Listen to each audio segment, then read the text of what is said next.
Right, good afternoon everybody. Are we all happy? Last but one session, wake up after lunch. So we're starting just a few minutes after because I can see there's a few people coming back in. So this final sort of formal session today before Roxana closes it, we want to talk a little bit more about collaborating together. What do I press? No, wait a minute, magic. Yay! Competence. Clearly, a sort of a theme you've heard a lot at the conference so far has been about, how we can all work together to collaborate to progress our agendas.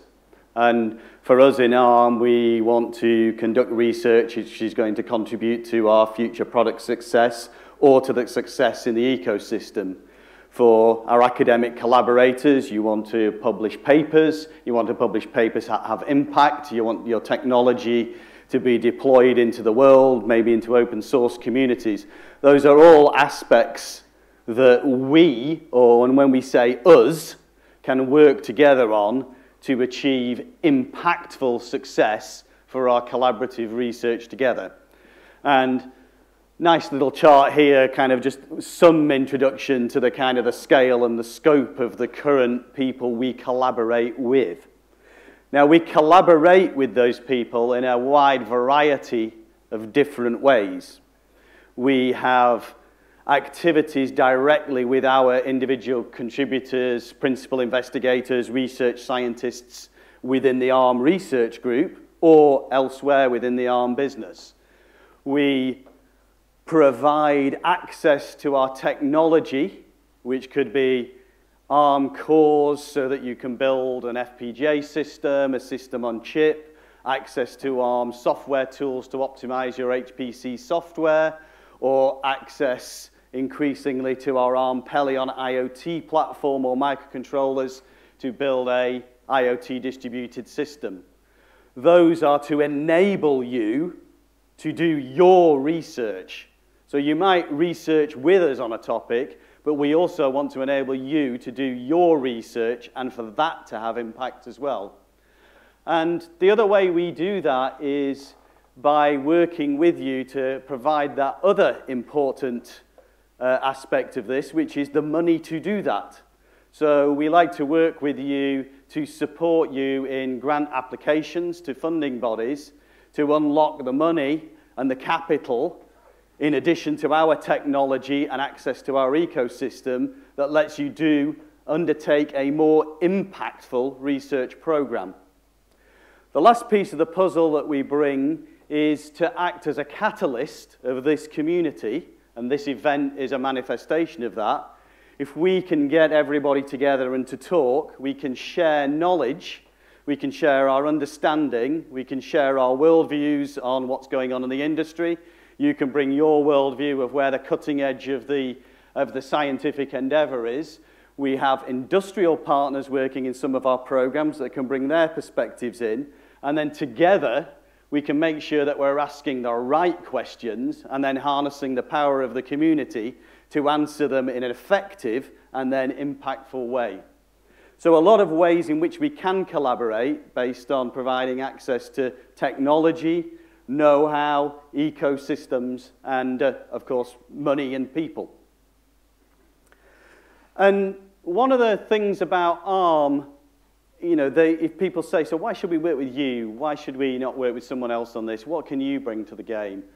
And ARM ultimately, whatever it is that we do, and people say, well, we do processors, or we research into circuits, or we research into distributed systems. Really, at its core, ARM is and always has been an ecosystem company. We collaborate with a very broad commercial ecosystem. We don't try to take everything for ourselves as a big vertically integrated go for gold. We build win-win commercial collaborations. And it's the same in the research area. We want to build win-win research collaborations to advance all of our agendas. So if you're going to take something away from this, it's that we have built a base as a company as part of an ecosystem.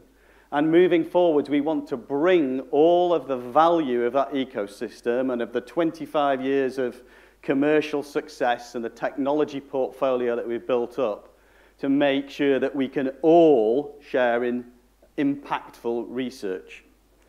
Now, it's all well and good me standing up and saying that, and you may or may not believe me, or you may or may not like it.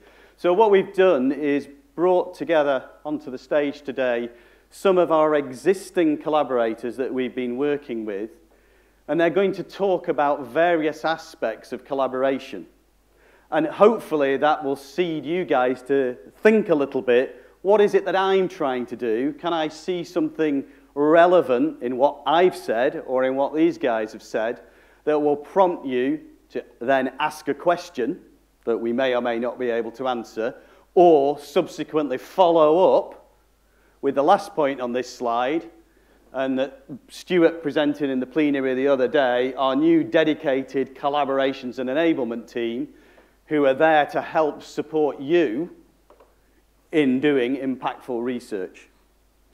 So with that, we have on stage Ilias, Etienne, Paul, and Trev. All I'm going to say is they all collaborate with us. We've said to them, tell it how it is. Give us the good, the bad, the ugly. What do we do well? What could we do better? We haven't scripted what they're going to say. If you see me going, then it's real. It's real. We want feedback. We want to know what we can do for you. We want to know how we can improve. So listen to these guys. See what thoughts it prompts in your own minds. Okay, and with that, so we'll go through in order from left to right. So Ilias, do you want to kick off?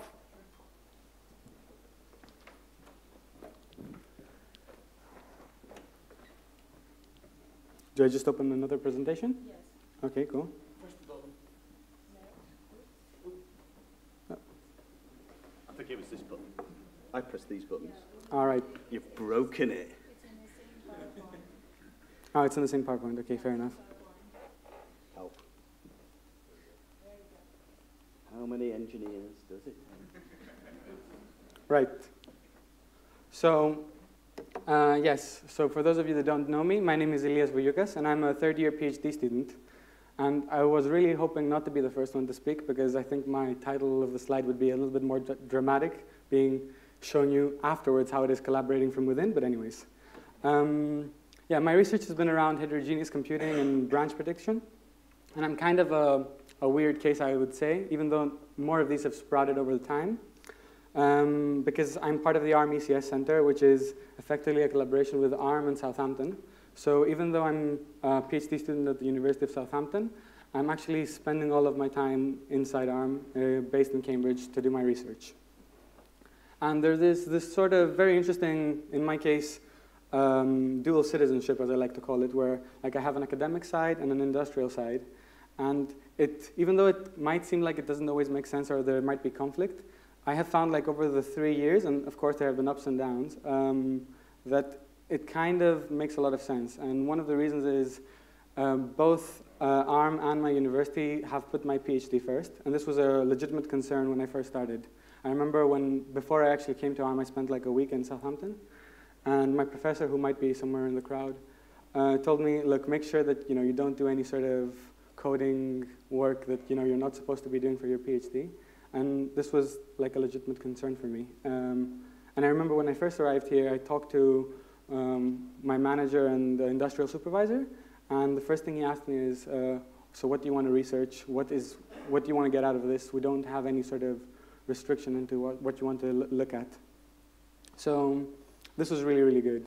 And this gives me sort of the ability to, let's say, swap hats between academia and industry. And depending on what I want to do, if I want to have more, let's say, open discussions with academics, I can put on my academic hat. If I want to go to the engineers, I can always go back to them and talk to them about, is this feasible in product? And, well, I've put some bullet points over there about what we've taken out of it. We've had some successful journals and papers, and we've also filed some patents around the work, so that's pretty much it. Now, Roxana asked me to also think about the really negative stuff, And I really tried to find something which I feel was, you know, I should be critical about. And the only thing I can think of, honestly, is that sometimes there's this extra communication between like the university and the company. But in reality, I have like 4 supervisors, and getting everybody to coordinate and everybody to agree is a pain. I mean, people can imagine what one supervisor can be like. So yeah. But I think at the end of the day, it's definitely worth it. You have a lot more eyes on you. You have a lot more people taking care of like what you do. And if you can deal with it, which it's not that much overhead, to be honest, then I think it's worth it. So I'll be happy to take any questions afterwards. Thank you. Thanks, Ilias.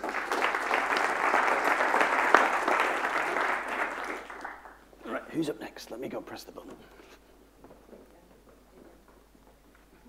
Okay, so next up we have Etienne.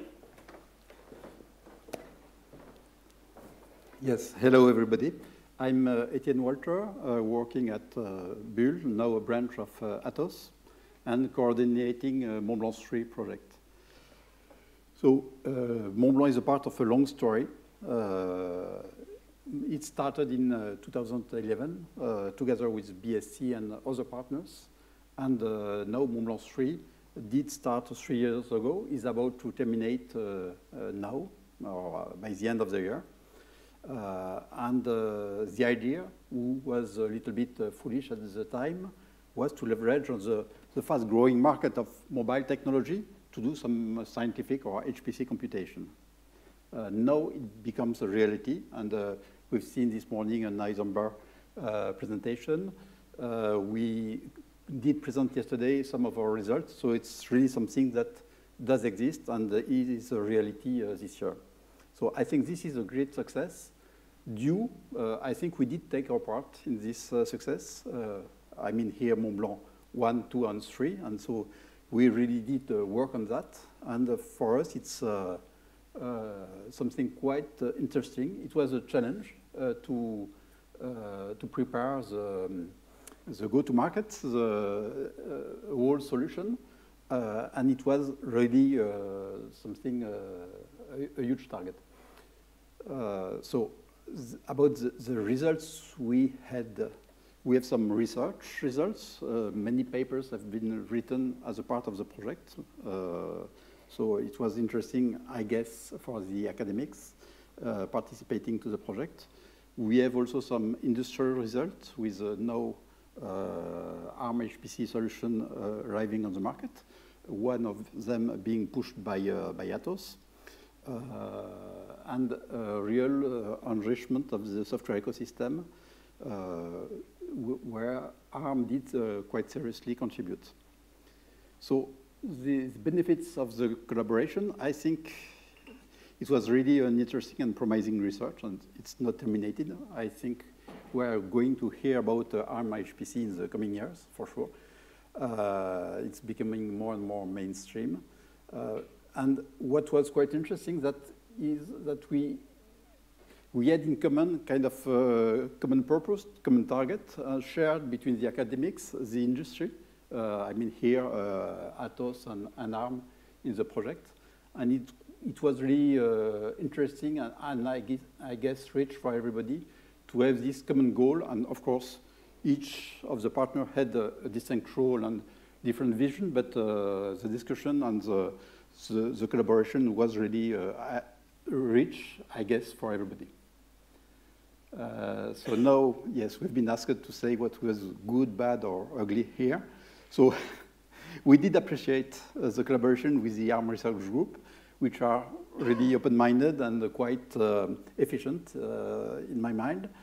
I did appreciate also the involvement of and the efficiency of ARM in enabling the software ecosystem around the product. This is something I did appreciate, and I'm glad to have seen that.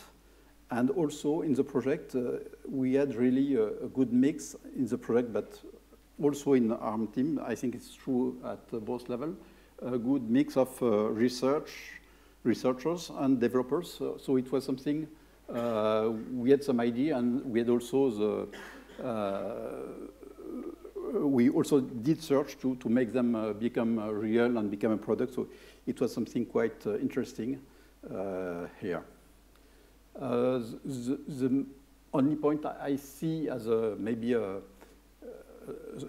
partial difficulty is due to the industry role, and it was the fact that some things were not able to be disclosed due to IP limitations. This has been a limitation in some part, and of course it's something rather common in the industry. We have to cope with that, and it's true for ARM, it's true for Atos, it's true, I guess, for all the industrial groups. And there we have to take care to work with some things that are confidential within one of the partners, something that can be shared at project level but not disclosed publicly, and things that can really be discussed publicly. So this was a little concern, but it was not a major one. So that's right, and I will be glad to answer any question. Can you? So let's see if Paul can press the button himself.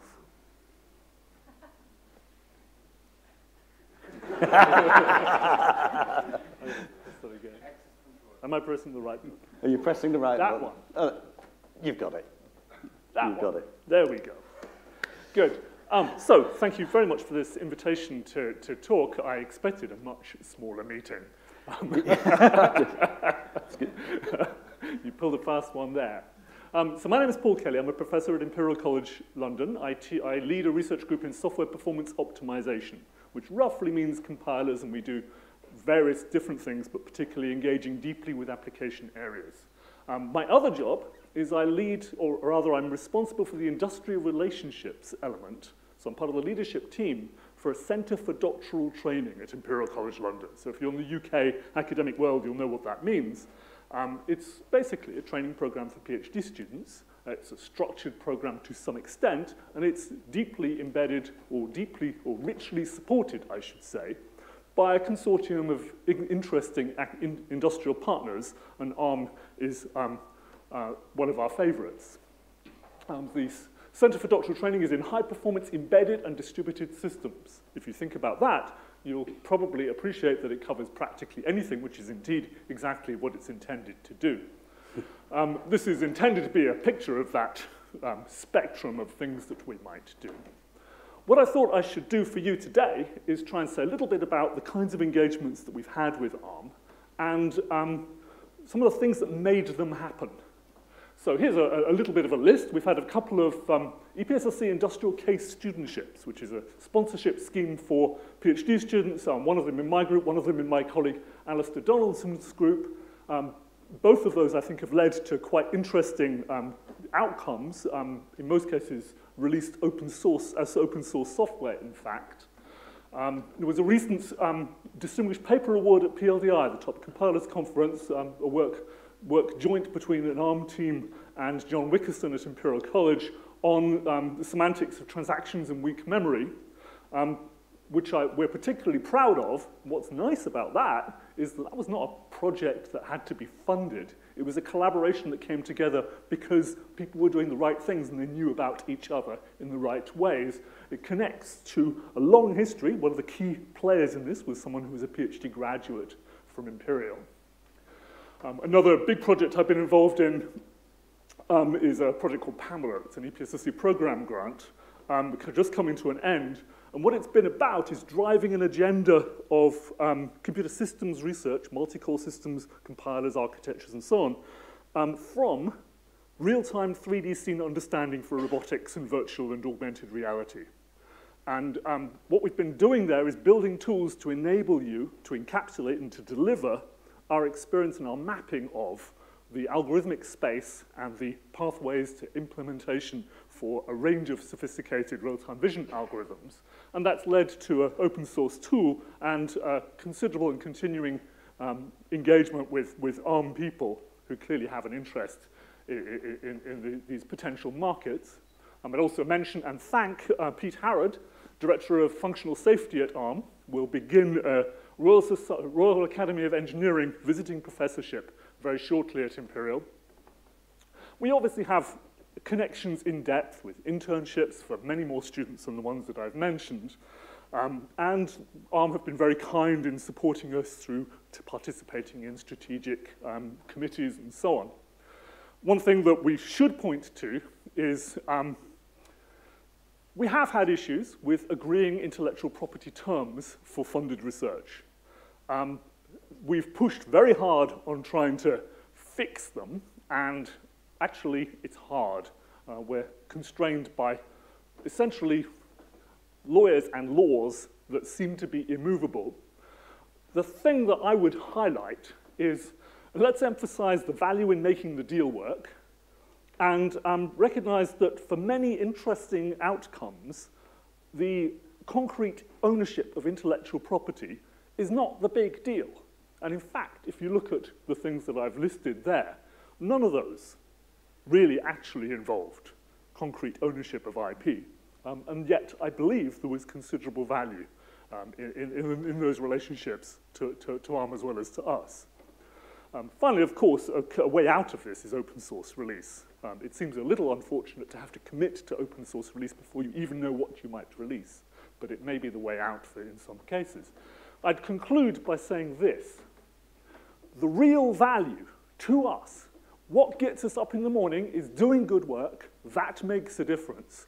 And engaging with ARM on understanding what's important, what are the challenges, what have you tried, that close engagement is enormously valuable to us. You know, the thing that matters for me, for the Centre for Doctoral Training, bringing in money is one thing. Bringing in fantastic students who want to do good work and make a difference is the big deal. And being able to talk about depth of understanding of businesses like ARM's is crucial in doing that, and consequently, subsequently, doing good work. Thank you.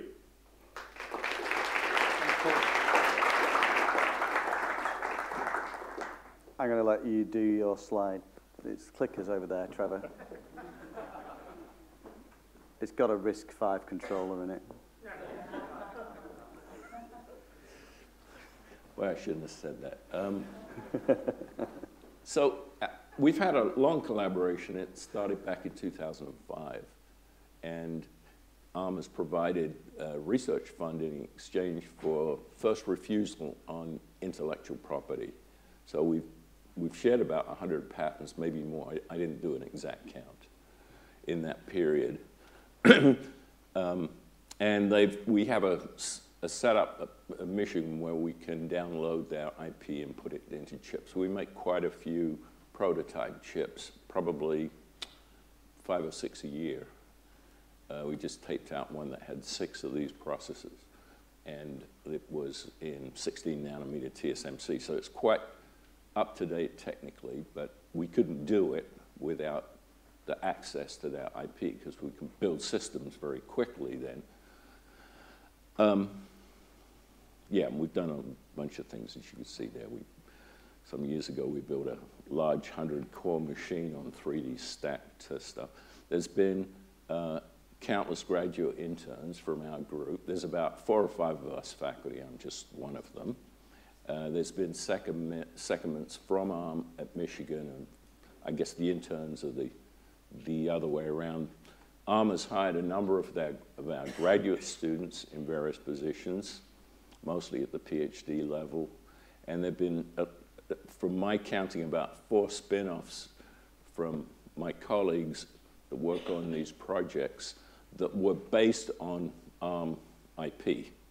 And actually, in some cases, ARM actually gave them some seed funding.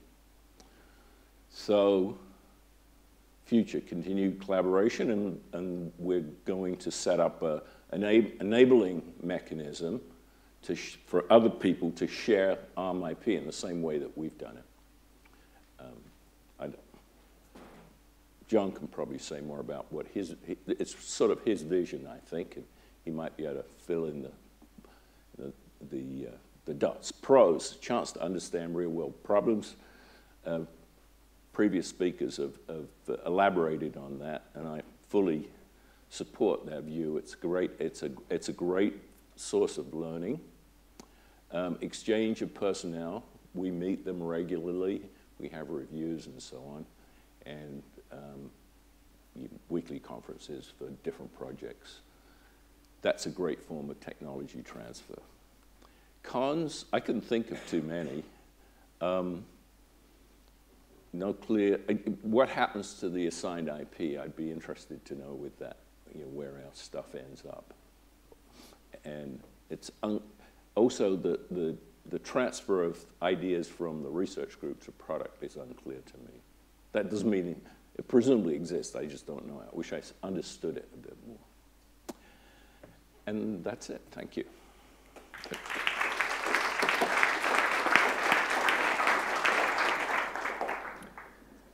Okay, well, I want to thank again all four of the speakers there for giving us some sort of interesting insights into the collaborations they've had up with ARM from their perspective. Quite a few interesting sort of themes came out from there. I think at this point we kind of want to open it to the floor here to ask questions effectively of this panel, and I may or may not point to other of my colleagues in the room to actually answer them rather than myself if it's relevant. And if people run out of questions, I will ask some. But please feel free to ask away about collaborations, collaborating with ARM. No, come on, it's everybody. It's going to be a short 30 minutes. It's going to be a very short. There we go. We've got someone up there. Yeah, it seems like a lot. Just hang on for the microphone, and everybody can hear. Hi. It seems like a lot of the collaborations have come out through personal connections, or someone's done a PhD somewhere and then joined ARM, and then that relationship grows. Do we do any proactive searching for completely new stuff where we have no contact as a company and look for the right people and create it from scratch? Are there examples of that? So it's something that we are doing more of as ARM has grown. So, obviously, like many companies, ARM's been growing exponentially over the last few years.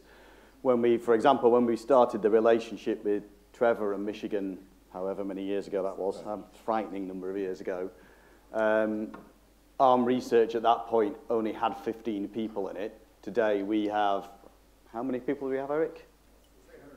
Say 150 people, so we've got 10 times the number of people. And when ARM was small, I think a lot of the things did come through more personal relationships and at conferences. One thing that I think if you listened to Stuart when he was talking yesterday, he talked a little bit about the disruptive technology roadmap and our research programs. And Stuart's leading an effort to be more structured about going, well, which areas of technology does ARM need to research into and for what reasons? And then from looking out into the ecosystem and who are the leading collaborators in that area, who's showing up at the conferences, who's doing publications, sorry, it's after lunch, who's doing publications. And I think it will continue to be a bit of a mix of a kind of a structured approach, particularly in new areas of endeavor, with the personal contacts made, through the relevant academic conferences. I don't think there's a magic formula or a magic score sheet that gives a guaranteed success. You need to make sure that you're scanning the landscape and building on good relationships that already exist, because I think you heard from the panel, a lot of this is a people game. It's about having good collaborations, trusted relationships around, okay, we need to have an honest conversation about patents or intellectual property. Bit of a mix of the both. Does that answer your question? Yep, good. Any more for any more? There's ARM people. I feel like when I see the ARM people putting their hands up, I think, which is why I say, Eric, you can answer that. I'm just wondering, do you think it's easier to collaborate with ARM when you're working on something that's a little ways away from the ARM's core technology? And the flip side is, if you get very close to ARM core technology and want to help advance ARM core technology, does it become more difficult to engage? Trevor? No. I mean, no, I don't have a lot to say about that. I don't think it does. We don't look inside their chips and try and modify their microarchitecture.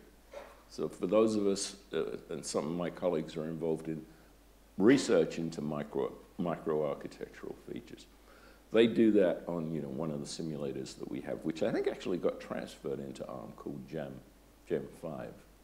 And so that was another collaboration. But no, I don't, as far as I can tell. Yeah, I have to agree. Like, seeing it from the inside, I've never felt there is a certain subject or field that you're not allowed to research because it's very close or it's too touchy.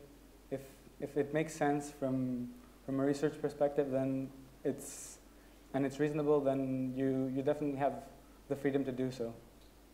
Of course, there are like restrictions in terms of having an NDA and all these things, the painful part of agreeing on it. But once you have gone through that, then I think everything is up for research.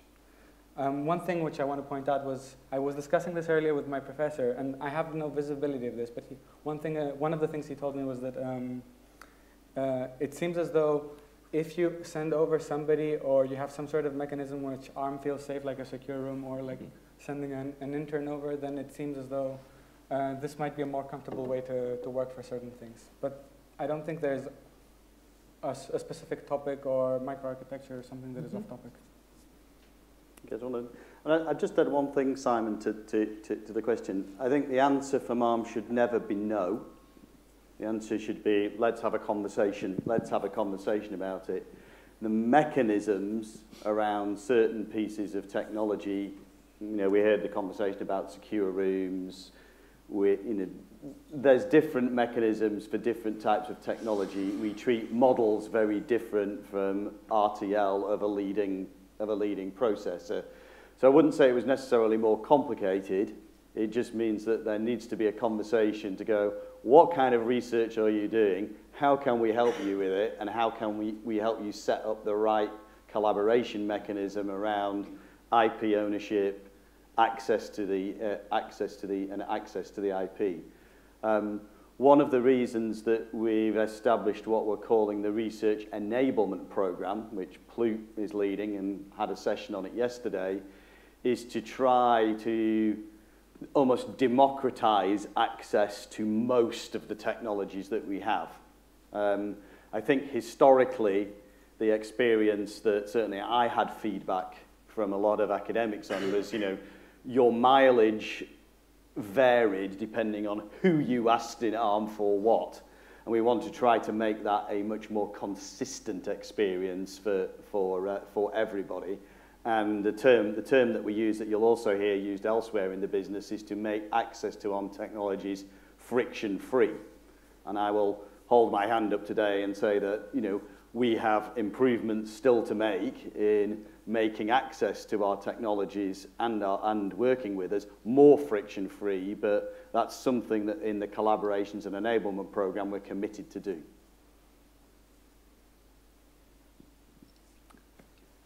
So I have a question to Trev, Paul, and partially Ilias.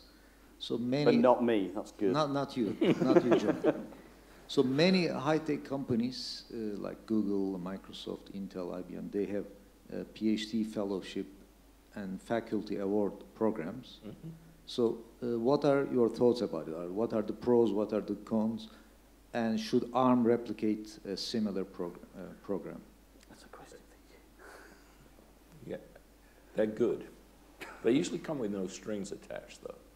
So if you get a fellowship like an IBM fellowship, it doesn't say you got to go work there.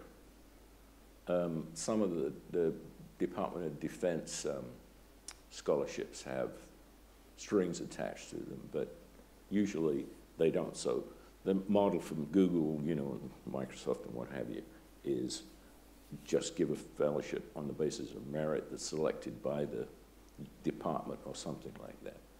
And then as far as the faculty are concerned, I guess ARM would select, you'd have some sort of competition. Do you see this as setting up a relationship with the faculty members? I think it's a good way to set up a relationship. I mean, you could put things in there like you should intern at ARM at least once or something. That's fine. It's tough to say then you should work at ARM, because who knows what 25-year-old PhD wants to do. So yeah, I think it's a good mechanism. Should ARM replicate and model? Yeah, I think so. I mean, it gives you a certain profile in academia. Paul?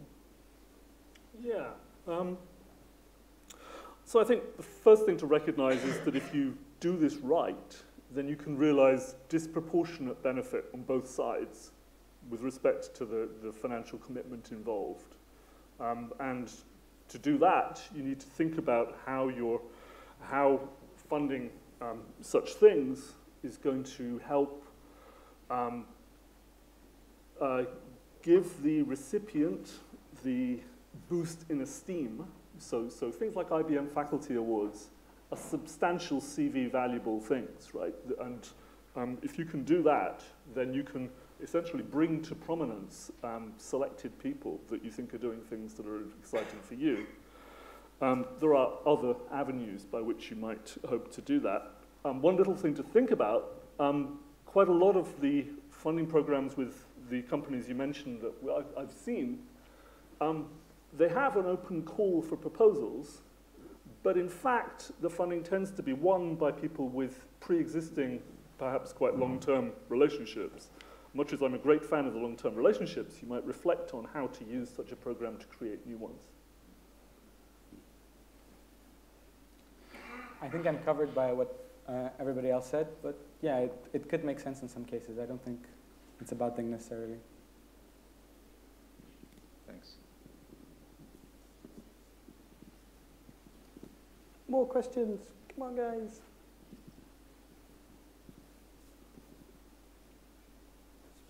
No. Okay, let me ask. Okay, go on. Oh, we've got one. Excellent. We've got one. Good.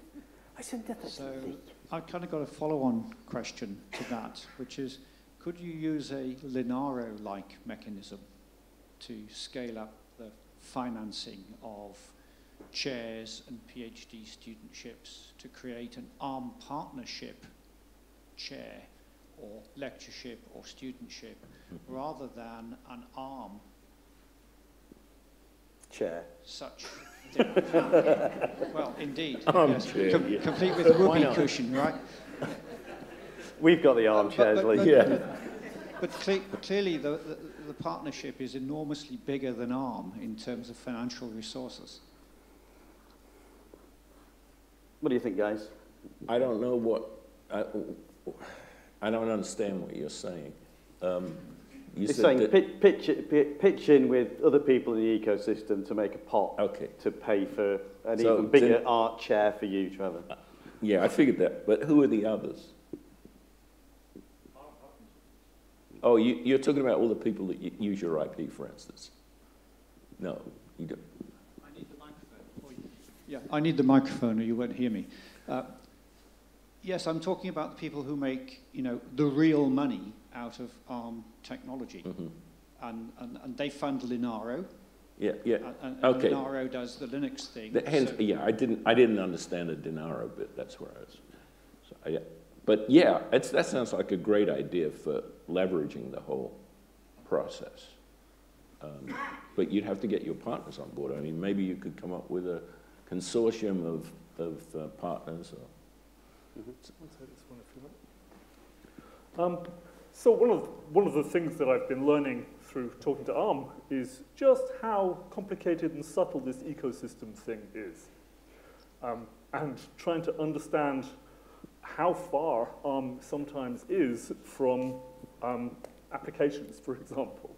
So given that we've been particularly interested in domain-specific optimizations where you engage deeply with applications, you want to span parts of ARM's ecosystem. So there are areas of research which naturally belong, perhaps processor microarchitecture is one of them, right here at ARM. there are others where the value proposition is about, for example, creating a real-time 3D scene understanding API layer for an Android ecosystem, where the value is clearly going to be seen by ARM if we make this fly, but also by the whole ecosystem. And we need to tell stories like that to make this idea work. I'd be interested in knowing a little bit about what you think about long-term scale-up of technologies. For instance, I saw there was a nice workshop on Gem 5, but it seems like there's some new opportunities there. Maybe it's very researchy focused right now and not necessarily used by teams that are doing like just routine ARM development. But I'm just giving that as an example. What about methods or routines to scale up technology over the long haul, over a 5 or 10 year period?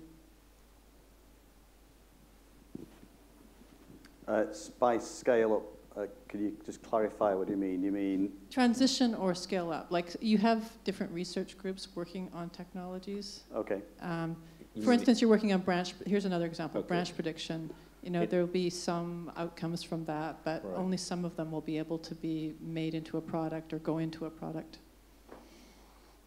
So there's two answers to your question. One is about the outcome, the product of any research, collaborative or otherwise, that we do is a technology asset that we want to have. We as ARM might want to have impact in our product, which is going to give us something that is better for the future. So we have a fairly well-defined process which we call technology transfer. And Trevor was asking a question about how can I have more visibility into the technology transfer pipeline from collaborative research, which is a good point. We have a well-defined process that we work with our internal stakeholders in the product groups or with our partners in the ecosystem to manage the outcomes of collaborative research through into our product. So that process is in place. It's kind of established. The other one, and when you talked about Gem 5, there are some technologies which help us all do better and more impactful research. So in the case of Gem 5, that's essentially it's actually a research tool to research into how to do better architectures. One of the things in terms of scale out for that is, why do we have a workshop here on Gem 5, is we want to make sure that developments that we're doing, we're working on with the broader community and making the results, because it's open source, available to pick up from that broader community.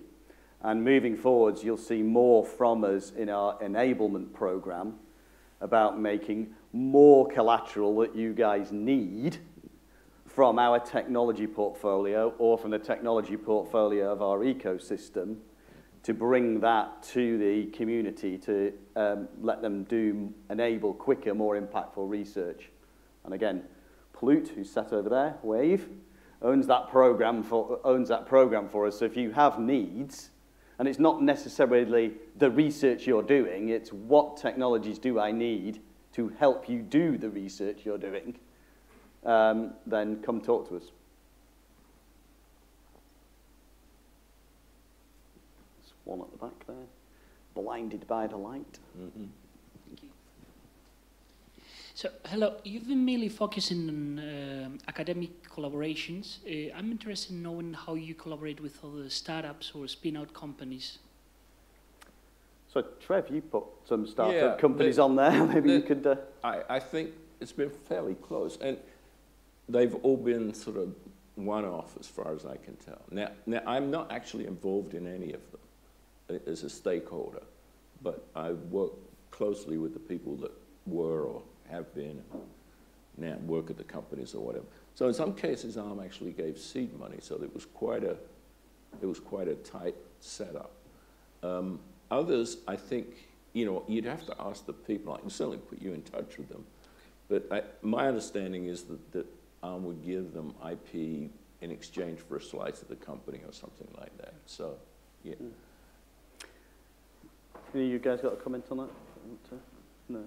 So one of the other things, I mean, again, if you went to the workshop on design enablement yesterday, and we talked about our Design Start program, so there is a flavour of that, which is making access to our IP available in the context of academic research. There's also making that IP available in the context of your startup. So whether you're an academic, or whether you're innovating in a startup, or whether you're just a maker in your shed, you can actually go and pull down an M0 or a complete M3 design and go do whatever you want with it.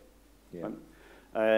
We also have, we have something that we call the innovation community and an innovation program that's working with the Hackster.io community, looking at microcontroller developments that speaks very much to that startup market. So in the same way that our collaborations and enablement team to academia is focusing on the research community as a community and trying to understand its needs, we have other communities within ARM, and I mentioned the innovator community. We've got the developer.arm.com, which has a huge number of resources for software developers, from microcontrollers all the way through to HPC. We've got the HPC things. So we have a whole range of effectively free-to-market resources available. One of the things that we're very interested in, though, and in the context of this room, is we had a question just before about, okay, what's the impact of this research? So we, as ARM, exploit the results of collaborative research. We try to flow them through our technology transfer pipeline into ARM product. Sometimes the outcome of the research, that's not where it needs to go. It's an application innovation that it would be better taken forwards by a startup. And we are looking very carefully at how do we support the transition from an academic research context into an innovation context. And I have a number of conversations, if you're interested in following up, with some university incubation funds, and Eric, who leads our research group, has been very instrumental in driving this with participation in some entrepreneurial programs with university faculty as well. So yeah, we think about it in terms of how do we support and enable that technology transfer. Okay, thank you very much. Okay, time for one more question, and then we'll bring it to a conclusion. And if no one's got one, I'll bring it to a conclusion. Good, let's bring it to a conclusion. So I'd like to thank my four colleagues, collaborators, guests here for their contributions. Again, say it's not just me speaking, all I did too much. But, talk to these guys, talk to us, but also talk to our collaboration team. I think we've got a wrap-up slide somewhere. Yeah. Just to sort of remind you, you saw this slide up front in a couple of presentations this week. So in the school of tell them again, tell them again, and tell them again. A reminder that we've now stood up this capability inside our research group. It's there to serve you guys. We can only do what you need if you come and talk to us and engage with us. You've heard some of these collaboration modalities that we've used in the past. How is it that we can help you? Let's have that conversation. We've got in the room again, where are they? We've got Rafa there at the front looking after at the US region. We've got Andrea there who's looking after UK and Europe. If you're from the rest of the world, come talk to me. And then figuring out how to support you all with access to our technologies, but also to broker through access to our ecosystem is Plute. We've got an operations team led by Ron Bassett, who's there to make all of this friction-free, so that all of that legal complication and everything should become simpler and simpler. The guys have now got a website and everything up there. There's some forms on there if you've got a query. There's contact emails and everything, and I really encourage you to reach out and have that conversation with us. Don't assume because you talked to someone at ARM previously and got an answer that you didn't like, or you talked to one person and got one answer and someone else and got a different answer, that you shouldn't come back and ask again if you didn't get, if you didn't get what you needed. We really want to have that conversation. We really want to help and enable you. So thanks for your time and attention. I know it's kind of after lunch, and hopefully it was engaging and interesting enough. And I think we'll close this session now. Is Roxana around for the wrap-up? No. And Roxana will shortly appear to do the wrap-up. So, thank you.